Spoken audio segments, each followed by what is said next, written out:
Hello friends, तो कैसे हैं आप लोग। आशा करता हूँ अच्छे होंगे। तो आज हम लोग इस वीडियो में लाए हैं आरपीएफ कांस्टेबल भर्ती एग्जाम स्टार्ट हो गया है और आज जो है वो 3 शिफ्ट का एग्जाम हुआ था, जिसमें हम लोग इस वीडियो में डिस्कस करने वाले हैं 1 और 2 शिफ्ट को। जितना भी क्वेश्चन पूछा गया था लगभग हम लोग क्वेश्चन यहाँ पे कवर किए हैं। ठीक है, यहाँ पे आपको दिख रहा है स्क्रीन पे भी, यहाँ पे कुछ क्वेश्चन जो है वो दिया गया है। इसमें आपको जो है वो जीके जीएस करेंट मैथ सभी क्वेश्चन जो है डिस्कस किया जाएगा। तो कृपया अभी तक जो भी चैनल को सब्सक्राइब नहीं किया है तो कृपया सब्सक्राइब कर दें, लाइक कर दें, बेल आइकन दबा दें और अलग अलग ऐसे रिलेटेड ग्रुप में शेयर कर दें। इसका पीडीएफ आपको व्हाट्सएप ग्रुप पे प्रोवाइड कर दिया जाता है और व्हाट्सएप ग्रुप का लिंक इस वीडियो के डिस्क्रिप्शन में दे दिया गया है, तो वहाँ से अगर आप ज्वाइन कर लीजिएगा। देखते हैं हम लोग क्वेश्चन नंबर फर्स्ट है। फर्स्ट शिफ्ट का क्वेश्चन नंबर फर्स्ट पूछा गया था कि उपराष्ट्रपति का चुनाव कौन कराता है। ठीक है, यहाँ पे ये क्वेश्चन पूछा गया था कि उपराष्ट्रपति का चुनाव कौन कराता है। तो भारत के संविधान के अनुच्छेद 66 के अनुसार उपराष्ट्रपति का चुनाव निर्वाचन मंडल के सदस्यों के द्वारा किया जाता है, निर्वाचन मंडल के द्वारा। ठीक है, और सदस्य कौन कौन होता है, तो सदस्य होता है राज्यसभा के निर्वाचन सदस्य, राज्यसभा के मनोनीत सदस्य और लोकसभा के निर्वाचित सदस्य होता है, ये सभी भाग लेते हैं। नेक्स्ट क्वेश्चन है, क्वेश्चन नंबर 2 है कि भारत को चीन से कौन सा दर्रा जोड़ता है। ये क्वेश्चन पूछा गया था आपका। ठीक है, फर्स्ट शिफ्ट की क्वेश्चन है ये कि भारत को चीन से कौन सा दर्रा जोड़ता है। तो जोड़ने का काम करता है भारत को चीन से नाथुला दर्रा, काराकोरम दर्रा और शिव किला दर्रा जो है, ये सभी दर्रा जो है वो क्या करता है, तो जोड़ने का कार्य करता है। दर्रा किसको कहते हैं, तो दो पहाड़ी के बीच का जो रास्ता होता है उसे हम क्या कहते हैं, तो दर्रा कहा जाता है। नेक्स्ट क्वेश्चन है, अगला प्रश्न पूछा गया था कि राजस्थान का गणगौर उत्सव कितने दिन तक चलता है। ठीक है, राजस्थान में जो गणगौर उत्सव होता है वह कितने दिन तक चलता है, ये पूछा गया था क्वेश्चन कि राजस्थान में गणगौर का त्यौहार 16 से 18 दिनों तक चलता है। यह त्यौहार होलिका दहन के अगले दिन चैत्र के पहले दिन से शुरू हो जाता है। कब से शुरू होता है, तो यह जो है वो 16 से 18 दिन तक चलता है और यह होलिका दहन के अगले दिन चैत्र के पहले दिन से शुरू हो जाता है। ठीक है, नेक्स्ट क्वेश्चन है, अगला क्वेश्चन पूछा गया था कि पंचवर्षीय योजना तैयार कौन करता है। तो पंचवर्षीय योजना तैयार करने का काम करता है नीति आयोग। नीति आयोग का स्थापना कब हुआ था, तो 1 जनवरी 2015 को इसका स्थापना होता है। नीति का फुल फॉर्म क्या होता है, तो नीति का फुल फॉर्म होता है national institution for transforming India. ठीक है, पंचवर्षीय योजना स्टार्ट कब हुआ था, तो स्टार्ट हुआ था 1951 से लेकर 56 पहला पंचवर्षीय योजना था। नेक्स्ट है यहाँ पे, और देखते हैं हम लोग यहाँ पे है कि पंचवर्षीय योजना संकल्पना और निगरानी की जिम्मेदारी योजना आयोग की होती है। योजना आयोग के प्रमुख प्रधानमंत्री होते हैं। साल 2015 से नीति आयोग कर दिया गया है इसको परिवर्तित करके। ठीक है, योजना के प्रमुख कौन होते हैं, यानी कि अध्यक्ष होते हैं प्रधानमंत्री और उपाध्यक्ष जो होते हैं वो प्रधानमंत्री जो है वो नियुक्त करते हैं उसको। नेक्स्ट क्वेश्चन है, अगला क्वेश्चन दिया गया है कि एलिफेंटा उत्सव किस महीने में मनाया जाता है। ये क्वेश्चन पूछा गया था आपको, फर्स्ट शीट का क्वेश्चन है ये कि एलिफेंटा उत्सव जो है वो किस महीने में मनाया जाता है। तो एलिफेंटा उत्सव हर साल फरवरी महीने में मुंबई के एलिफेंटा ठीक है द्वीप पर मनाया जाता है। यह एक सांस्कृतिक महोत्सव है और यह नृत्य और संगीत का उत्सव है। एलिफेंटा है कहाँ पे, तो एलिफेंटा जो पास है वो मुंबई में स्थित है। नेक्स्ट क्वेश्चन है, अगला क्वेश्चन पूछा गया था कि जगन्नाथपुरी किससे संबंधित है। ठीक है, जगन्नाथपुरी जो है वो रथ यात्रा से संबंधित है। हर साल जो है जगन्नाथ में यानी कि उड़ीसा के जगन्नाथ में यानी कि पुरी में, पुरी एक जगह है वहाँ पे रथ यात्रा निकाला जाता है जगन्नाथ मंदिर के, जो वहाँ पे जगन्नाथ मंदिर है वहाँ पे। ठीक है, दिया गया है कि जगन्नाथपुरी मंदिर भगवान विष्णु के अवतार भगवान जगन्नाथ को समर्पित यह मंदिर उड़ीसा के पुरी शहर में स्थित है और यह हिंदुओं के 4 धामों में से एक है। नेक्स्ट क्वेश्चन है, अगला क्वेश्चन है कि सरदार स्वार्थी समिति का संबंध किससे था। ये क्वेश्चन पूछा गया था, ये फर्स्ट शिफ्ट का क्वेश्चन है, ये करा रहे हैं हम लोग जो। ठीक है, सरदार स्वार्थी समिति का संबंध जो था वो था किससे था, तो यह था। ठीक है, ये हो जाएगा आपका 1942वां संविधान संशोधन 1976 में जो था सरदार स्वार्थी से संबंधित है। स्वर्ण सिंह समिति की स्थापना साल 1976 में हुई थी। समिति का गठन भारतीय संविधान के मौलिक कर्तव्य के आधार पर जो था शामिल में किया गया था इसको। ठीक है, 42वां संविधान संशोधन 1976 में जो है इसको लघु संविधान के नाम से भी जाना जाता है। नेक्स्ट क्वेश्चन है, यहाँ पे क्वेश्चन पूछ लिया गया है कि अनुच्छेद 42 किससे संबंधित है। ठीक है, तो आप जो है वो जिनका भी एग्जाम है तो अनुच्छेद से रिलेटेड भी क्वेश्चन आप देख लीजिएगा। ठीक है, जो मोस्ट इंपॉर्टेंट अनुच्छेद है उसमें क्वेश्चन देख लीजिएगा एक बार। तो यहाँ से क्वेश्चन पूछा जा रहा है अनुच्छेद से भी। क्वेश्चन था अनुच्छेद 42 किससे संबंधित है, तो यह भारतीय संविधान का अनुच्छेद 42 काम की न्याय संगत और मानवीय परिस्थितियों और मातृत्व सहायता से जुड़ा हुआ है। यह अनुच्छेद राज्य नीति निर्देशक सिद्धांतों से जुड़ा हुआ है। ठीक है, नेक्स्ट क्वेश्चन है, अगला जो प्रश्न है वो पूछा गया था कि मालवा का पठार किस नदी के किनारे है। ठीक है, तो मालवा का जो पठार है वो संबंधित है, मालवा का पठार मालवा पठार से होकर चंबल, बेतवा, सिपरा, पर्वती, काली व सिंधी, केन, घमासान और माही जैसी नदियां जो है वो बहती हैं। ठीक है, नेक्स्ट क्वेश्चन है, अगला क्वेश्चन पूछा गया था वो है आपका कि दिल्ली पर पुनः कब्जा कब कर लिया गया था। तो ठीक है, तो दिल्ली पर पुनः कब्जा कर लिया था ब्रिटिश सेना ने 21 सितंबर 1857 को दिल्ली पर कब्जा कर लिया था। ठीक है, यह कब्जा ब्रिटिश शासन के खिलाफ 1857-58 के भारतीय विद्रोह के दबाने का एक अहम घटना था। ठीक है, तो भारतीय ये जो था 1857 की क्रांति जो था वो कब स्टार्ट होता है, तो 8 मई 1857 को यह स्टार्ट होता है। कहाँ से, तो मेरठ से स्टार्ट होता है। और ये दिल्ली में उस समय कौन थे, तो खान कौन थे, तो मोहम्मद। तो उस समय दिल्ली का शासन था बहादुर शाह जफर द्वितीय का शासन चल रहा था। ठीक है, नेक्स्ट क्वेश्चन है, अगला हम लोग प्रश्न देखते हैं। नेक्स्ट क्वेश्चन पूछा गया था कि मौर्य साम्राज्य का जिम्मेदारी कौन होता है। ठीक है, जिम्मेदारी कौन था, तो मौर्य साम्राज्य से संबंधित क्वेश्चन पूछा गया था। एग्जैक्ट क्वेश्चन यहाँ पे नहीं बताया गया था। ठीक है, स्टूडेंट के द्वारा अगर जिनका भी एग्जाम है, ठीक है, और उनका एग्जाम हो जाता है तो आप क्वेश्चन सेंड कर सकते हैं। ठीक है, ये जो है व्हाट्सएप ग्रुप आपको ज्वाइन कर लीजिएगा। व्हाट्सएप ग्रुप का लिंक इस वीडियो के डिस्क्रिप्शन में दे दिया गया है, तो वहाँ से आकर के आप व्हाट्सएप ग्रुप का जो है वो ज्वाइन करके वहाँ से आप फॉरवर्ड करके पर्सनल जो है वो मैसेज कर सकते हैं क्वेश्चन रिलेटेड ओनली।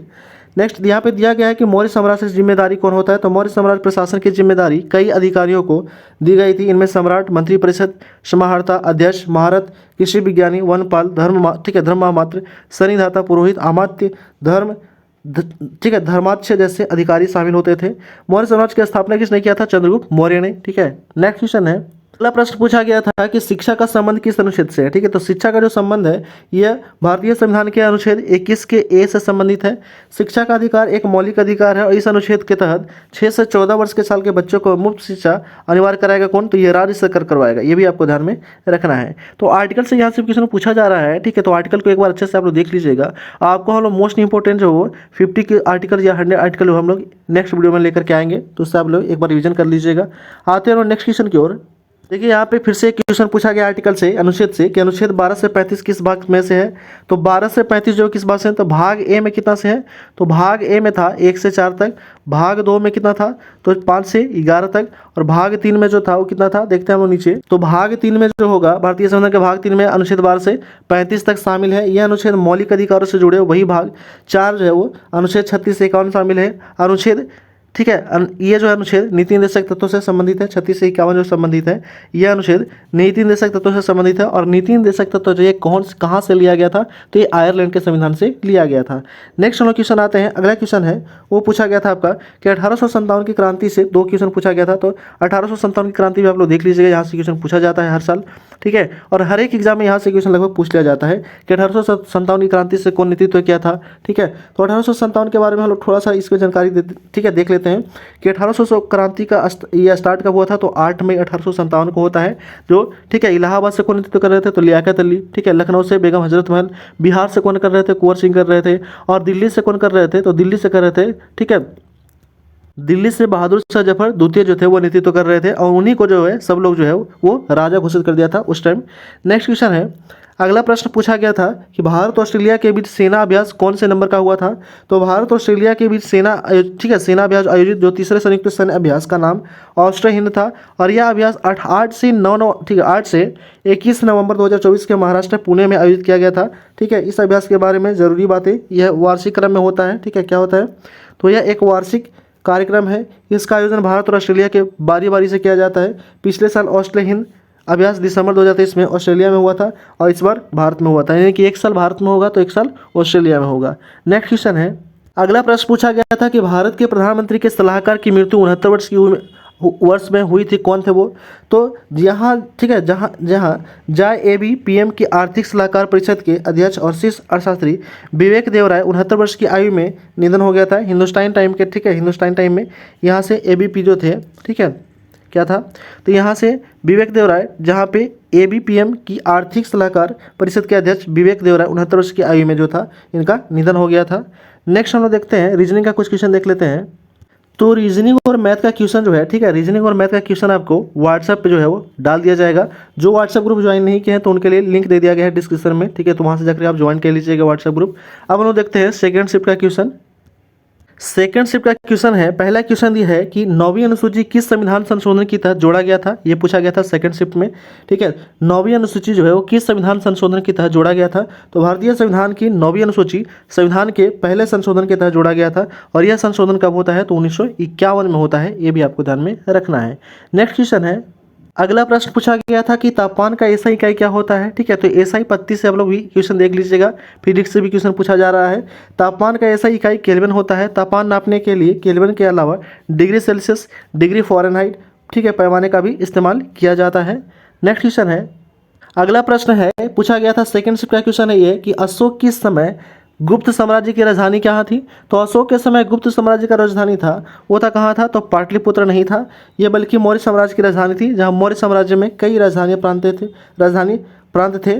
मौर्य साम्राज्य की राजधानी प्रांत ठीक है, उत्तरापथ राजधानी तक्षशिला, अवंती राष्ट्र राजधानी उज्जैन, कलिंग का प्रांत का राजधानी तोसरी था, दक्षिणापथ की राजधानी कहाँ था, तो दक्षिणापथ का जो राजधानी था वो था आपका स्वर्णगिरी था, और प्राची जो था मध्य प्रदेश की राजधानी कहाँ थी, तो पाटलिपुत्र थी।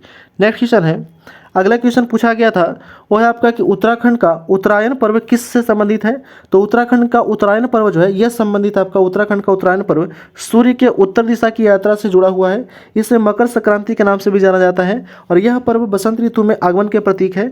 उत्तरायण को, ठीक है, सकारात्मक का प्रतीक भी माना जाता है। ठीक है, उत्तरायण को सकारात्मक का प्रतीक भी माना जाता है। उत्तराखंड का 2 राजधानी है, देहरादून और गैरसैंण, ये भी ध्यान में रखिएगा। नेक्स्ट क्वेश्चन है, अगला क्वेश्चन पूछा गया था कि 91वां न्यायाधीश कौन है अभी। तो न्यायमूर्ति संजीव खन्ना, ठीक है, न्यायमूर्ति संजीव खन्ना भारत के सर्वोच्च न्यायालय के 91वें न्यायाधीश बने हैं, और 18 जनवरी 2019 में भारत के सर्वोच्च न्यायालय के पदोन्नत में ये किया था। ठीक है, वर्तमान में राष्ट्रीय विधिक सेवा प्राधिकरण के मुख्य संरक्षक और राष्ट्रीय न्यायिक अकादमी के भोपाल पे अध्यक्ष भी हैं। नेक्स्ट क्वेश्चन है, अगला क्वेश्चन पूछा गया था कि आरबीआई रेपो रेट दर कितनी है। तो आरबीआई का जो रेपो दर है वो कितना है। तो फरवरी 2025 में भारतीय रिजर्व बैंक के द्वारा की गई घोषणा के अनुसार मौजूदा रेपो दर जो है वो 6.25% है। रिवर्स रेपो दर कितना है, तो 3.35% है। ये पूछा जाता है, बहुत बड़ी एग्जाम में पूछा गया कि रेपो रेट जो है वो कितना है। रेपो रेट और रिवर्स रेपो रेट ये दोनों याद कर लीजिएगा। तो रेपो रेट कितना है, तो 6.25% है, और रिवर्स रेपो रेट है वो 3.35% है। ठीक है, रेपो रेट कहते किसको है, तो रेपो रेट कहते हैं जो आरबीआई से अन्य बैंक लोन लेता है उसको हम कहते हैं रेपो रेट, और रिवर्स रेपो रेट उसको कहते हैं जो अन्य बैंक से आरबीआई लोन लेता है तो उसको हम कहते हैं रिवर्स रेपो रेट कहते हैं। ठीक है, नेक्स्ट क्वेश्चन है, अगला क्वेश्चन यहाँ पे पूछा गया था कि विटामिन सी में कौन सा अम्ल पाया जाता है। तो विटामिन सी में एस्कॉर्बिक अम्ल पाया जाता है, और इसे रासायनिक रूप से एल्स्कॉर्बिक एसिड के नाम से भी जाना जाता है। यह एक कमज़ोर 6 कार्बन, ठीक है, सकरा अम्ल है। इसकी संरचना पंचकोणीय वलय जैसी होती है। ठीक है, और विटामिन सी की कमी से कौन सा रोग होता है, तो एस्कॉर्बिक होता है। ये भी आपको ध्यान में रखिएगा, यानी कि विटामिन की कमी, ठीक है, से यहाँ क्वेश्चन पूछा जा रहा है, तो विटामिन भी आप देख लीजिएगा अच्छे से। नेक्स्ट क्वेश्चन है, अगला प्रश्न पूछा गया था कि कौन सी प्रायद्वीपीय नदी दक्षिण को 2 भागों में काटती है। तो दक्षिण को 2 भागों में काटने का काम करता है नर्मदा नदी। भारत को प्रायद्वीपीय पठार 2 बराबर भागों में बांटती है, और यह भारत की पहली ऐसी नदी है जो उल्टी दिशा में बहती हुई भारत के 2 हिस्सों में बांटती है। ये भी आपको ध्यान में अच्छे से रखना है। नेक्स्ट यहाँ पे देखिए, फिर से यहाँ पे पूछा गया था कि 1857 की क्रांति में नाना साहब का सेनापति कौन था। तो यानी कि 1857 की क्रांति से आपको हर शिफ्ट में एक एक क्वेश्चन देखने के लिए मिल रहा है। पहला शिफ्ट में हम लोग देखे थे 1857 की क्रांति से क्वेश्चन पूछा गया था, और सेकंड शिफ्ट में भी 1857 की क्रांति से क्वेश्चन पूछा गया है कि 1857 की क्रांति में नाना साहब का सेनापति कौन था। तो नाना साहब का सेनापति जो था वो था आपका तात्या टोपे था। तात्या टोपे नाना साहब के सबसे भरोसेमंद सेनापति में से एक था। नेक्स्ट है, अगला क्वेश्चन पूछा गया था कि विवेकानंद शिकागो का सम्मेलन में कब भाग लिए थे। तो ये भाग लिए थे स्वामी विवेकानंद ने 11 सितंबर 1893 को शिकागो में आयोजित विश्व धर्म सम्मेलन में भाग लिया था। इस सम्मेलन में उनके दिए गए भाषण के इतिहास को अमर घटनाओं में से गिना जाता है। ठीक है, और इन्हीं के जन्मदिन पर ही क्या मनाया जाता है, तो राष्ट्रीय युवा दिवस 12 जनवरी को मनाया जाता है। नेक्स्ट क्वेश्चन है, अगला क्वेश्चन है कि 2024 में नई वैक्सीन किस संबंधित है। तो फाइजर बायोटेक कोविड, ये नया वैक्सीन था। नेक्स्ट है, अगला क्वेश्चन दिया गया था कि 10वीं अनुसूची संविधान संशोधन के तहत जोड़ा गया था कौन सा। तो 10वीं अनुसूची जो था ये 52वें, ठीक है, संविधान संशोधन के तहत जोड़ा गया था। नेक्स्ट है, भारतीय संविधान की 10वीं अनुसूची 52वें संविधान संशोधन अधिनियम 1985 के जरिए जोड़ा गया, इसलिए दल बदल विरोधी कानून के नाम से भी जाना जाता है, और यह कानून संसद और विधानसभा के सदस्यों की अयोग्यता से जुड़ा हुआ है। नेक्स्ट क्वेश्चन है, अगला क्वेश्चन पूछा गया था कि, ठीक है, शिक्षा का अधिकार किस संविधान से जुड़ा हुआ है। तो शिक्षा का अधिकार भारतीय संविधान के अनुच्छेद 45 में 6 साल के कम उम्र के बच्चों के लिए प्रारंभिक शिक्षा का और देखभाल से जुड़ा प्रावधानों का जिक्र करते हैं। यह अनुच्छेद संविधान के भाग 4 में आता है। ठीक है, नेक्स्ट क्वेश्चन है, अगला क्वेश्चन पूछा गया था कि नीति निर्देशक तत्व इनमें से कौन सा नहीं है। तो सूचना का अधिकार और स्थानीय स्वशासन के प्रबंधन में कर्मकारों का भागीदारी ये दोनों राज्य के नीति निर्देशक तत्वों में शामिल नहीं है। ठीक है, और नीति निर्देशक तत्व जो है कहाँ से लिया गया, तो आयरलैंड के संविधान से, और यह अनुच्छेद 36 से 51 में इसका जिक्र मिलता है।